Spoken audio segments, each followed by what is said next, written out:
नमस्ते जी, नमस्कार जी, सत श्री अकाल जी, आदाब जी। तो आज मैं मेरे प्यारे 9वीं कक्षा के विद्यार्थियों, आज मैं आपका स्वागत करता हूं मेरे व्याकरण वर्ग में। अभी तक हमने पढ़ा है संज्ञा और सर्वनाम। अब हम अपने इसी पथ पर आगे बढ़ते हुए आज हम पढ़ने जा रहे हैं विशेषण। मैंने आपको इसके बारे में पूरा बताया है कि एक बार अगर विशेषण खत्म होगा उसके बाद हम क्रिया लेंगे, जिसमें आपको है सहायक क्रिया और प्रेरणार्थक क्रिया। उसके बाद क्या मैं बोला क्लास, उसके बाद हम अव्यय लेंगे और ऐसे धीरे धीरे ग्रामर के टॉपिक्स हमारे खत्म होते जाएंगे। ठीक है, तो चलिए क्या शुरू करें। तो यहाँ मैंने आप देख सकते हो मैंने अपना पीडीएफ खोल दिया है और हम पढ़ने जा रहे हैं। अब पीपीटी खोल दिया है, हम पढ़ने जा रहे हैं विशेषण। ठीक है, अच्छा ये देखो, अगर मैं आपसे कोई क्वेश्चन पूछे, आपको सामने देखो, ये आप अगर देखना चाहें तो सामने आपके मोबाइल स्क्रीन पर ये एक चित्र दिख रहा है, आप सबको दिख रहा होगा। इस पे लिखा गया है यह पानी कैसा है, ऐसा लिखा गया है। अगर समझ लो मैं आपको ये चित्र दिखाऊं और पूछूं कि बच्चों यह पानी कैसा है, तो आप उत्तर क्या दोगे? यह पानी ठंडा है, यह ठंडा पानी है। कुछ लोग जो एक्स्ट्रा स्मार्ट है, ओवर स्मार्ट है, वो बोलेंगे यह पानी नीला है, यह पानी ग्लास में है, यह पानी पानी जैसा है, यह पानी हमें याद दिलाता है हमारी नानी का। तो मतलब ऐसे बहुत लोग अपना ओवर स्मार्ट गिरी उत्तर देंगे, लेकिन मुझे ऐसे उत्तर की अपेक्षा नहीं है, ना कि मैं तुमसे चाहता हूं। मेरा सीधा सा प्रश्न है, यह पानी कैसा है? यह पानी ठंडा है या यह ठंडा पानी है। मतलब इससे आपको क्या पता चला कि आपको नाउन को डिस्क्राइब करना पड़ रहा है। याद करो आपके फर्स्ट या सेकंड स्टैंडर्ड का डेफिनेशन किसका? एडजेक्टिव का।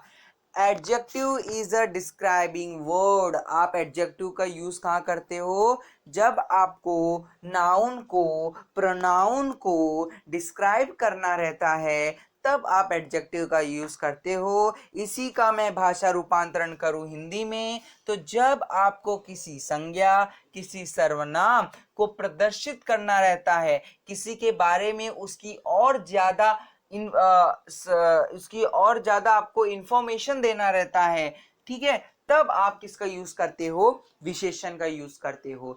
जब आपको कोई चीज अच्छे से बतानी रहती है, जब आपको किसी का गुणगान गाना रहता है, जब आपको कभी किसी का नीचा दिखाना रहता है, तब आप इन शब्दों का प्रयोग करते हैं, जिसे हम कहते हैं विशेषण। समझा? तो विशेषण का आप डोंट बी पैनिक, आप टेंशन मत लीजिए। एक बार ये लेक्चर खत्म तो मैं आपको इसके नोट्स भेज दूंगा। उस नोट्स से जो आपको पीडीएफ आएगा, उसमें से आपको डेफिनेशन जो जो मैं पढ़ा रहा हूँ उसका आपको डेफिनेशन लिखना है, क्योंकि वो आपके लिए कहीं ना कहीं बेनिफिशियल प्रूफ होगा। समझे मेरे प्यारे बच्चों? वो पीडीएफ तो हाई लेवल रहेगा, वो मतलब उसमें बहुत सारी चीजें रहेंगी। वो डिपेंड करता है आप पे कि आपको कितना नॉलेज चाहिए, क्योंकि मैंने कभी भी किसी बच्चे को नॉलेज लिमिट नहीं किया। क्योंकि आप जो हो ना क्लास, आपकी ये एज परिंदे जैसी है। मतलब आपके पर में जितनी ताकत हो आप उतना आसमान नाप लो, लेकिन ये भी याद रखना ऊंचाइयां उतनी ही अच्छी रहती है जितने काबिल हो। ज्यादा ऊंचा जाओगे तो आप ऊपर सूरज भी बैठा है। समझ लो? तो वही मैं बोल रहा हूँ, आपको मैं पीडीएफ भेजूंगा, उसमें जितना आपको इन्फॉर्मेशन आपको लगे आपके लिए यूजफुल है, उतना आप इन्फॉर्मेशन उसमें से ले लो। तो विशेषण के 4 प्रकार होते हैं। पहला होता है गुणवाचक विशेषण। अंडरलाइन करो वहां पे, क्या होता है क्लास? गुणवाचक विशेषण। मतलब आप बोल सकते हो क्वालिटी, यहां लिख लो, इट डिस्क्राइब्स क्वालिटी। गुणवाचक विशेषण मतलब इट डिस्क्राइब्स क्वालिटी, उधर लिख लो। नेक्स्ट है संख्यावाचक विशेषण, वहां लिख लो it describes the numerical value, लिख लो वहां पे it describes the numerical value. तो संख्यावाचक विशेषण में you can write that it describes numerical value. और तीसरा क्या है क्लास? परिमाणवाचक, वहां लिख लो it describes quantity, it describes quantity, उधर लिख लो इट डिस्क्राइब्स क्वांटिटी। और चौथा है सार्वनामिक विशेषण, वहां लिख लो इट डिस्क्राइब्स प्रोनाउन। क्या लिख लो क्लास?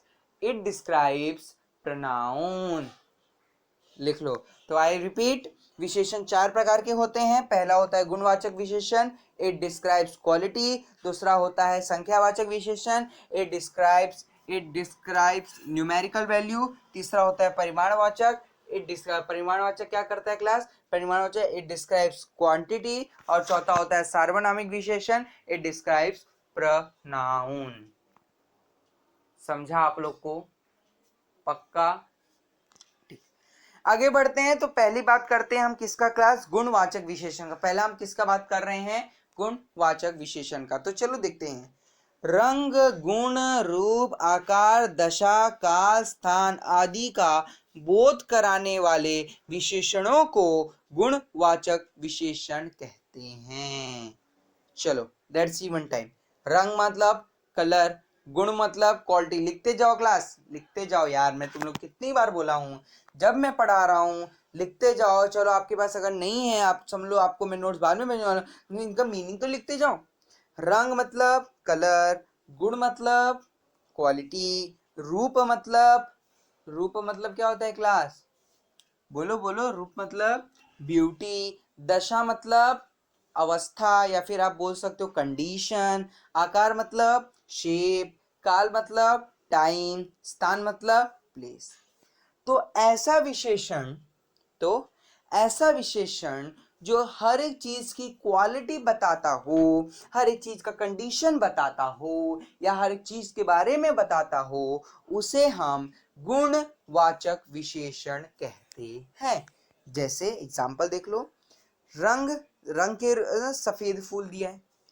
मतलब समझ लो आप कहीं गार्डन में घूमने गए, आपसे पूछा गया कि बताओ आपने कैसा फूल देखा, सर मैंने सफेद फूल देखा। मतलब आपने डिस्क्राइब किया फूल कैसा था, फूल सफेद था। तुम लोग अगर मैं एक और तुम लोग बात जाननी है तो मैं तुम्हें एक और बात बता देता हूँ। एक काम किया करो, अगर तुम लोग को ठीक से नहीं दिख रहा है तो एक काम किया करो, जो फूल होता है ना, अगर आपको समझ लो आपको विशेषण ढूंढने में प्रॉब्लम हो रहा है तो सेंटेंस का जो नाउन है, सेंटेंस के नाउन को ढूंढो। समझे मैं क्या बोल रहा हूँ, सेंटेंस में नाउन को ढूंढो, नाउन से रिलेटेड क्वेश्चन पूछो, आपको आंसर आ जाएगा। जैसे मैंने आज सफेद फूल देखा, मैंने आज कैसा फूल देखा, मैंने आज सफेद फूल देखा। तो नाउन को कौन डिस्क्राइब कर रहा है, सफेद, तो सफेद इज द एडजेक्टिव। खूबसूरत लड़की, आज मैंने किसे देखा, मैंने एक खूबसूरत लड़की देखी। ऊंचा महल, मतलब आज महल कैसा है, महल ऊंचा है। मतलब देख रहे हो हर जगह डिस्क्राइब ही कर रहे हैं हम, हर जगह हम डिस्क्राइब ही कर रहे हैं। फिर आप दशा की बात करो तो दशा कैसे है, बच्ची कैसी है, बच्ची बीमार है, बच्ची बीमार है। क्लास आप जो भी बुक पे लिख रहे हो उसका फर्स्ट पेज खोलो और वहां लिख लो बीमार। बीमार में दूसरी मात्रा आता है, बीमार में दूसरी मात्रा आता है, लिख लो। क्योंकि क्लास बीमार बहुत बच्चे नहीं लिख पाते, मान रहे हो आप लोग मेरी बात, बीमार बहुत बच्चे नहीं लिख पाते और बहुत लोग का मात्रा मिस्टेक होता है। दिमाग में घुसा लो, अपने मगज में डाल लो कि बीमार में दूसरा मात्रा आता है बी पर, बीमार में दूसरा मात्रा आता है ब पर। समझे आप लोग? तो आपको गुणवाचक विशेषण समझ गया होगा, ऐसे मैं आशा करता हूं।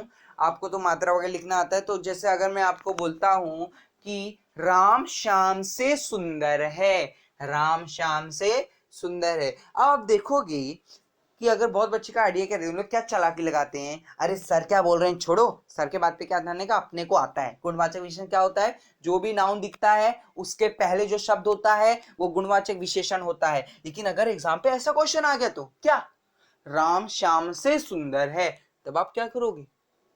इसीलिए मैं बोलता हूं डेफिनेशन पे ध्यान दो, देखो कि कौन सा वर्ड नाउन को डिस्क्राइब कर रहा है। राम श्याम से सुंदर है, राम श्याम से किस गुण में अच्छा है, राम श्याम से सुंदर है। क्योंकि आप जानते हो राम क्या है, व्यक्तिवाचक संज्ञा, श्याम क्या है, व्यक्तिवाचक संज्ञा, राम श्याम से कारक है, वो हम बाद में पढ़ेंगे। अगर आपको आता हो तो वेरी गुड, नहीं आता तो उसे हम बाद में पढ़ेंगे। लेकिन तो आपको यहाँ समझ में आ गया होगा what is the main need या what is the main difference. समझ में आया? पक्का? तो जो वर्ड अब नाउन को डिस्क्राइब करता है उसे हम एडजेक्टिव कहते हैं, और अगर वही एडजेक्टिव गुणवाचक गुण को दर्शाता है तो हम उसे गुणवाचक विशेषण बोलते हैं। ठीक, आगे बढ़ते हैं। कौन सा है क्लास? संख्यावाचक विशेषण। कौन सा है क्लास? संख्यावाचक विशेषण।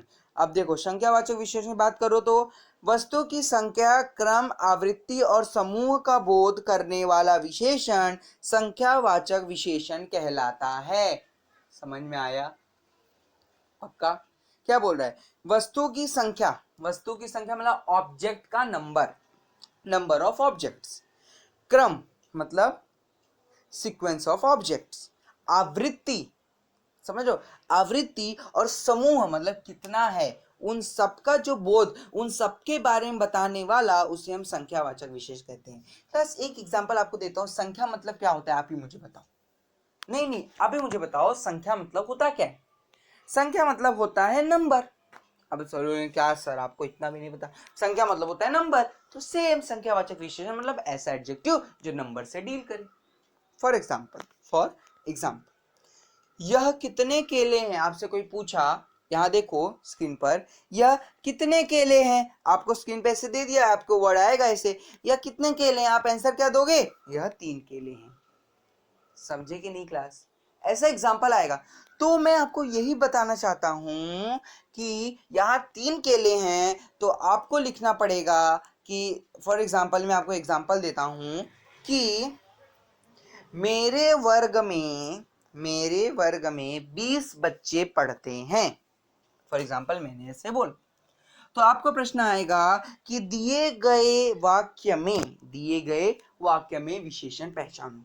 तो आपको पढ़ना है मेरे वर्ग में 20 बच्चे पढ़ते हैं। क्वेश्चन देखो, 20 बच्चे को देखो, 20 बच्चे को लिखो, नीचे आंसर लिखो, उत्तर, वहां लिखो 20 बच्चे, 20 बच्चे में 20 को अंडरलाइन करो, फिर डैश डालो और लिखो संख्यावाचक विशेषण। समझा? क्योंकि आपको मालूम है कितने बच्चे बैठे हैं, 20 बच्चे बैठे हैं। तो जहां नंबर आता है और नंबर देखो, दिमाग में डाल लो, जहां भी सेंटेंस में आपको नंबर दिखा और आपको बाद में आप अपने दिमाग से मेरे हेल्प से पता लगाते हो कि अगर वो नंबर कहीं ना कहीं उसी सेंटेंस में किसी नाउन को बता रहा है, किसी नाउन को दर्शा रहा है, किसी सर्वनाम को दर्शा रहा है, तो इसका अर्थ यही है कि वो संख्यावाचक विशेषण है। समझ में आया? पक्का? ठीक। अनिश्चित और निश्चित संख्यावाचक आपके स्कूल में पढ़ाया होगा, आई नो, लेकिन आपके लिए 9th स्टैंडर्ड में उसको पढ़ना इतना आवश्यक नहीं है। आप संख्यावाचक विशेषण तक ही अपना नॉलेज रखो, वो भी सीमित है। अनिश्चित निश्चित संख्यावाचक अगर आपको पढ़ना है तो आप कमेंट डाल देना, मैं आपको पढ़ा दूंगा, लेकिन वो फॉर मोर पर्पसली 10th वालों के लिए रहता है, क्योंकि उनके बोर्ड में उसके लिए मार्क्स कटते हैं, लेकिन तुम्हारे 9th में ऐसा कुछ नहीं होता। अनिश्चित निश्चित संख्यावाचक अगर इतना इंपॉर्टेंट तुम्हें लगे तो मैं तुम्हें बाद में बता दूंगा, तो तुम लोग उसमें अपना वो ऐड कर लेना। समझ में आया? तो अगर तुम्हें ऐसा लगे कि अनिश्चित निश्चित संख्यावाचक सर आप पढ़ाओ हमें, तो आप जरूर कमेंट करना, मैं आपके ग्रुप में हूँ, तो आप या फिर आप ग्रुप में डाल देना, तो मैं आपको संख्यावाचक का अनिश्चित निश्चित और परिणामवाचक का अनिश्चित निश्चित भी समझा के भेज दूंगा, क्योंकि आई डोंट थिंक कि 9th स्टैंडर्ड के लिए इतना इंपॉर्टेंस वो रखता है। तो ठीक है, तो यहाँ आपने देखा, और यहाँ एग्जाम्पल और हैं, जैसे 10 केले चौथा पुत्र, ये भी एग्जाम्पल है। क्या? 10 केले चौथा पुत्र। तो यहाँ आपसे पूछा कि 1 डजन में 2 कम कर दो तो कितने केले होते हैं? 10 केले। और देखो यहाँ क्लास बहुत अच्छी बात है, मैंने ये जो पीपीटी बनाया है इसमें देखो आप, मैंने अंडरलाइन करके बताया आपको कैसे आंसर लिखना है एग्जाम में। ठीक है, तो किसे आया कि राजा का चौथा पुत्र बड़ा ही नटखट्टा। आपको आएगा कि इसमें से विशेषण ढूंढो, तो पहला विशेषण तो आ जाएगा नटखट। नटखट मतलब गुणवाचक विशेषण। और दूसरा आएगा चौथा पुत्र। लेकिन चौथा पुत्र में अगर आपने चौथे को अंडरलाइन नहीं किया तो शिक्षक के पास पूरा अधिकार है कि वो आपका नंबर काट के 0 कर दे। आपको दर्शाना पड़ेगा, आपको चौथे को अंडरलाइन करना पड़ेगा, जैसे शिक्षक को पता चले कि आपको पता है कि ये संख्यावाचक विशेषण है। समझ में आया? पक्का? ठीक, ओके।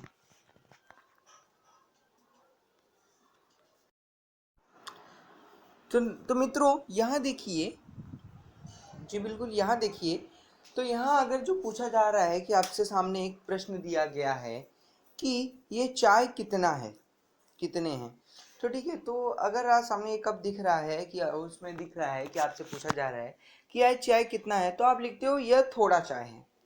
तो यहाँ थोड़ा वो मात्रा मिस्टेक हुई है, यहाँ अड़ा होना चाहिए, इसको पढ़ेंगे यह थोड़ा चाय है, लेकिन यह थोड़ा चाय है ऐसा उत्तर मिलता है। तो यहाँ आप देख रहे हो चाय को दर्शाया गया है, मैं मान्य करता हूँ, मैं मानता हूँ बात कि चाय को दर्शाया गया है, चाय के लिए विशेषण का प्रयोग किया गया है, लेकिन वो विशेषण है कौन सा?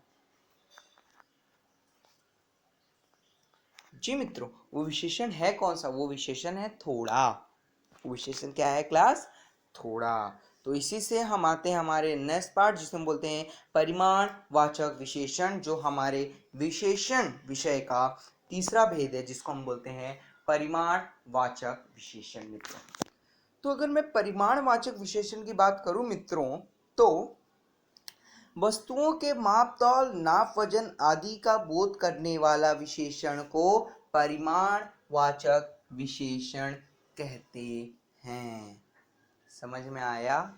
तो जो ऑब्जेक्ट है, जो चीज आपके सामने रखी गई है, अगर आपको उसका नाप तौल करना है, अगर आपको जानना है कि उसका वजन कितना है, वो कितना है, उसका मूल्य क्या, सॉरी उसका नाप कितना है, उसका तौल कितना है, वो सब करने के लिए जो विशेषण का उपयोग किया जाता है उसे हम परिमाण वाचक विशेषण कहते हैं। अपने दिमाग में ये बात डाल लो, उसे हम क्या कहते हैं क्लास? उसे हम परिमाण वाचक विशेषण कहते हैं। तो जैसे मैं तुम्हें बोलता हूं, कल कल आपके घर पे कितने लोग आए थे, तो आप उत्तर क्या दोगे? मेरे घर पे कल बहुत लोग आए थे। तो ये आप बोल सकते हो, ये क्या होगा? परिमाण वाचक विशेषण। चावल कितना किलो लेना है? चावल 10 किलो लेना है। समझ रहे हो? मनुष्य का वजन कितना होना चाहिए? मनुष्य का वजन 3 मन होना चाहिए। तो समझ लो ये सब क्या, ये सब नापने तोलने की चीज है। समझ लो, आप ऐसे थोड़ी ना बोलते हो 2 किलो दूध दे दो। अब दूध के लिए अलग परिमाणवाचक विशेषण। तो मित्रों, ये परिमाणवाचक विशेषण आगे चल के दो मुख्य रूप में बंटता है, अनिश्चित परिमाणवाचक और निश्चित परिमाणवाचक। लेकिन जैसे मैंने संख्यावाचक का भी आपको अनिश्चित नहीं बताया, ऐसे इसका भी बताना यूजफुल नहीं समझता। फिर भी आपको एक हिंट दे दूं, तो अनिश्चित परिमाणवाचक जब आपको पता ना हो कि कितना किलो है लेकिन वो परिमाण हो, और निश्चित परिमाणवाचक जब आपको पता है कि कितना है और वो परिमाणवाचक भी है। समझ में आया? पक्का? तो परिमाणवाचक आप अलग, हर एक जो चीजें होती हैं, चीजों पे अपना अपना एक परिमाणवाचक विशेषण होता है। जैसे दूध का लीटर हो सकता है, मिलीलीटर हो सकता है, ठीक है, कभी दूध का किलो नहीं हो सकता। तो जो तरल पदार्थ होते हैं उनका अलग होता है, ठोस पदार्थ होते हैं, क्योंकि आपने पढ़ा होगा, एक आपको बता दूं कि आपने पढ़ा होगा, संज्ञा का पांचवा भेद होता है द्रव्यवाचक संज्ञा। आप सब जानते हैं संज्ञा का पांचवा भेद कौन सा होता है मित्रों? द्रव्यवाचक संज्ञा। अब द्रव्यवाचक संज्ञा को भी आपको मैंने पढ़ाया है ना कि आगे चल के दो भागों में बंटता है। तो जो सबसे पहला भाग होता है उसे हम क्या कहते हैं? तरल द्रव्यवाचक संज्ञा। और जो दूसरा होता है वो ठोस द्रव्यवाचक संज्ञा होता है। तो जब संज्ञा अलग अलग हैं तो क्या उनके परिमाणवाचक विशेषण अलग नहीं होंगे? जरूर होंगे। तो तरल द्रव्यवाचक संज्ञा के लिए आप जो परिमाणवाचक विशेषण उपयोग करते हो वह हमेशा लीटर, मिलीलीटर यही रहता है। और जब आप ठोस द्रव्यवाचक संज्ञा के लिए कोई परिमाणवाचक विशेषण यूज करते हो तो वो किलोग्राम, ग्राम, समझो, तो वो ऐसे ही होता है। और अगर आप जमीन की बात करते हो तो 2 गज जमीन, ये भी क्या हो जाएगा? परिमाणवाचक, क्योंकि यहाँ भी आप क्या कर रहे हो? माप ले रहे हो। वहां सब लिखा है, माप, तौल, नाप, वजन, ठीक है। तो आप ऐसे बोल सकते हो कि जब आप बोल सकते हो उम्र, उम्र भी एक नापने की चीज है। तो वो बहुत ज्यादा उम्र का इंसान है, तो उससे आप क्या कह सकते हो? परिमाणवाचक विशेषण। तो मेरे हिसाब से आपको क्लियर हो गया होगा कि परिमाणवाचक विशेषण क्या होता है। यहाँ एग्जाम्पल दिया है 1 किलो चावल। अब देखो, आपको अगर अनिश्चित निश्चित थोड़ा आइडिया दे दूं, तो अगर यहाँ लिखा होता कुछ किलो चावल, तो ध्यान दो, कुछ किलो चावल मतलब किलो है, मतलब चावल एक परिमाण है, चावल का वजन है, चावल का माप है, चावल का तौल है, लेकिन पता नहीं कितना है। इसी को हम बोलते हैं अनिश्चित। अनिश्चित अनिश्चित अनिश्चित क्या मित्रों? अनिश्चित संख्या, अनिश्चित परिमाणवाचक विशेषण। अब अगर मैं बात करूं 2 लीटर तेल, तो मैंने अभी आपको बताया 2 लीटर तेल, ये क्या आ जाएगा? ये कौन सा विशेषण है? ये है परिमाणवाचक विशेषण एक तरल द्रव्यवाचक संज्ञा के लिए। और ऊपर वाला क्या है? परिमाणवाचक विशेषण एक ठोस द्रव्यवाचक संज्ञा के लिए। कुछ कपड़ा, अब कुछ कपड़े किस में आ जाएगा? अनिश्चित संख्यावाचक के लिए। लेकिन हमें अभी 9th में इतना इंपॉर्टेंट नहीं है पढ़ना, और मैंने जैसे आपको बोला, अगर आपको नीड लगती है तो आप एक बार बस मैसेज डाल देना, मैं आपके लिए ज़रूर बना के भेज दूंगा। अगर आपके स्कूल में पढ़ाया जा रहा है, आपके स्कूल के टीचर को लगता है, वैसे मुझे मालूम है स्कूल में थोड़ा बहुत हिंट दिया जाएगा, लेकिन आपके लिए इंपॉर्टेंट नहीं है, आपको 10th में इसकी ज़रूरत पड़ेगी। ठीक है, तो आगे बढ़ते हैं, जो इसका नाम है सार्वनामिक विशेषण। मित्रों, एक सिंपल आइडिया मैं दूं, अगर मैं एक सिंपल आइडिया दूं आपको, तो मैंने आपको क्लास में भी, आप जब 8वीं में होंगे शायद आपको मैंने पढ़ाया होगा विशेषण की भी, अगर नहीं पढ़ाया तो आज बता दूं। सार्वनामिक विशेषण पहचानने में सबसे आसान विशेषण माना जाता है। समझ रहे हो मैं क्या बोल रहा हूँ? सार्वनामिक विशेषण पहचानने में सबसे आसान विशेषण माना जाता है। मैंने क्लास में तुम लोगों को चिल्ला चिल्ला के बोला होगा, जब भी आपको वाक्य में से विशेषण ढूंढना हो, मेरी बातों को ध्यान से सुनो, जब भी आपको वाक्य में से विशेषण ढूंढना हो, जब भी आपको वाक्य में से विशेषण ढूंढना हो, और वो भी सार्वनामिक विशेषण ढूंढना हो, क्या क्लास?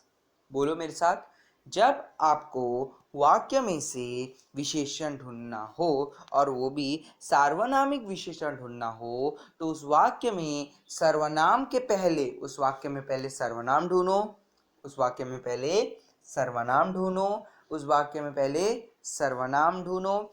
तो और जो अगर सर्वनाम के पहले कोई संज्ञा लगी है, अगर सर्वनाम के पहले कोई संज्ञा लगा है, तो वह सर्वनाम सर्वनाम न रहकर सार्वनामिक विशेषण बन जाता है। तो मतलब आप लोग समझे, वाक्य में अगर कहीं सर्वनाम है और सर्वनाम के पहले संज्ञा लिखा है या संज्ञा है, तो वो सर्वनाम न रहकर सार्वनामिक विशेषण बन जाता है।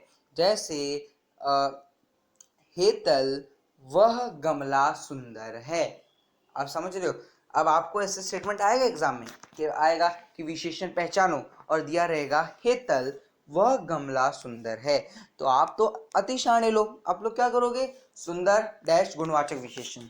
जस्ट इमेजिन, अगर ये क्वेश्चन 1 मार्क्स के लिए आ रहेगा, तो आपको पूरा 1 मार्क्स नहीं मिलना चाहिए। अब टीचर आपको दे रही है, वो आप समझ लो आपके दान के मार्क्स हैं, आपके कर्म के मार्क्स नहीं है, आपने मेहनत से वो मार्क्स नहीं पाए हैं, आपके नसीब से वो मार्क्स आपको मिले हैं। लेकिन टीचर को हाफ मार्क्स देना चाहिए, क्योंकि बच्चे ने सेंटेंस को पूरी तरह से एनालाइज नहीं किया गया। अगर आपको बताया गया था विशेषण ढूंढो उस वाक्य में, तो हेतल वह गमला सुंदर है, तो बच्चे को चारों विशेषण याद आने चाहिए थे। पहला गुणवाचक, गुणवाचक दिखा सेंटेंस में? हाँ दिखा, सुंदर। संख्यावाचक नहीं दिखा, परिमाणवाचक नहीं दिखा, सार्वनामिक दिखा। हेतल वह गमला सुंदर है, मैंने क्या बोला? सेंटेंस में सर्वनाम ढूंढने का, सर्वनाम के पहले संज्ञा है तो सर्वनाम ना रहकर सर्वनाम ना रहा। इतना याद रख लो, दिमाग में डाल लो, जब सामने संज्ञा खड़ा है तो सर्वनाम ना रहा। हम लोग बोलते हैं ना दोस्त ना रहा, तो जैसे ही सर्वनाम को संज्ञा मिला तो संज्ञा सर्वनाम ना रहा, तो आपको सर्वनाम नहीं है। तो मैंने देखा कि वह, मैंने सर्वनाम ढूंढा लेकिन उसके पहले हेतल एक संज्ञा है, तो वह क्या बन जाएगा? सार्वनामिक विशेषण। तो आपको उत्तर में दोनों लिखना पड़ेगा, सुंदर डैश गुणवाचक विशेषण, वह डैश सार्वनामिक विशेषण। ये मेरा आइडिया था, और ये लगभग 90% केसेस में काम आता है, लेकिन 10% केसेस डेफिनेशन के साथ जाते हैं।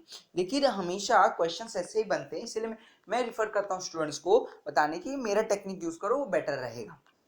ठीक, जो सर्वनाम विशेषण के रूप में प्रयुक्त होते हैं उसे सार्वनामिक विशेषण कहते हैं। तो वही, जो सर्वनाम विशेषण के रूप में प्रयुक्त होते हैं उसे सार्वनामिक विशेषण कहते हैं। अब बच्चों आप बताओ, अगर सर वो जो मैंने बोला वह गमला सुंदर है, अगर इसके पहले हेतल ना लगा होता तो वो वह क्या बन जाता? वो वह या फिर तृतीय पुरुषवाचक सर्वनाम या फिर निश्चयवाचक सर्वनाम बन जाता। समझा आप लोग को? पक्का? जैसे यह घर, अब अगर सेंटेंस हो यह घर मेरा है, तो मैंने इसमें क्या ढूंढा? यह घर मेरा है, तो मतलब सर्वनाम संज्ञा बाद में तो आया ना, आपको वही दिखना है। संज्ञा बाद में आई, जब दोनों साथ में होना, ये दोनों का साथ बहुत सुंदर रहता है, तो साथ में होना समझ लो सार्वनामिक विशेषण है ही है। समझ रहे हो? वह माला, समझ रहे हो? क्या चीज, तो आपको देखना है, क्योंकि 90% केसेस आएंगे जिसमें सर्वनाम विशेषण हो, लेकिन 10% ऐसे भी सेंटेंस आएंगे कि सर्वनाम उस संज्ञा के आसपास है, भटक रहा है, चक्कर काट रहा है, लेकिन आप फंस जाओगे, आप उसे सर्वनाम विशेषण लिख के आ जाओगे। बस आपको देखना है, बस इतना दिमाग में रखो, देखो क्या वो सर्वनाम उस संज्ञा को डिस्क्राइब कर रहा है कि नहीं। अगर आपको थोड़ा सा भी फीलिंग है, आप प्रूफ कर सकते हो डिस्क्राइब कर रहा है, तो आप लिख सकते हो, लेकिन नहीं तो विशेषण लिख के आ जाने का या फिर एक लिख के आ जाने का। ठीक है? समझा आप लोग को? पक्का? तो यहाँ हमारा विशेषण खत्म होता है। जैसे एक और एग्जाम्पल यहाँ दिया गया है, लंबा आदमी, लाल किला, सफेद फूल। ये दरअसल इसके एग्जाम्पल नहीं है, ये दरअसल आपको गुणवाचक विशेषण के एग्जाम्पल्स दिए हैं। क्या? लंबा आदमी, लाल किला, सफेद फूल, बीमार बच्चा, ऊंचा महल। तो यहाँ हमारा ये पार्ट खत्म होता है। ठीक, मैं आपसे आग्रह करूंगा कि आप लोग रिवाइज करते रहिए। कुछ ही देर में जैसे आप लोग लेक्चर देख लेंगे, उसके बाद मैं आपको एक नोट्स का, इसके नोट्स मतलब क्या होता है क्लास, इसका वेल डिफाइंड एक ऐसा पीडीएफ बना के विशेषण का भेज दूंगा, जिसमें से आप अपने लिए डेफिनेशन निकाल के लिख सकेंगे। और लिख सकेंगे नहीं, तुम लोग को लिखना ही है। ठीक, तुम लोग को लिखना ही है। और साथ ही साथ मैं तुम्हें इसका वर्कशीट भी विद इन सम टाइम दे दूंगा, उसको सॉल्व करके तुम्हें आंसर भेजना है। ठीक, पक्का? समझ में आया? तो ठीक है, मैं लेक्चर यहाँ स्टॉप करता हूँ। Enjoy your self and please बाहर मत जाओ, बी सेफ, और पढ़ते रहो, रिवाइज करते रहो। अगर हिंदी ग्रामर आ गया तो हिंदी का टेंशन नहीं, हिंदी बहुत इजी सब्जेक्ट है। बोलने को हिंदी हार्ड होता है, Hindi is very easy subject class. Literally मेरी बात सुनो,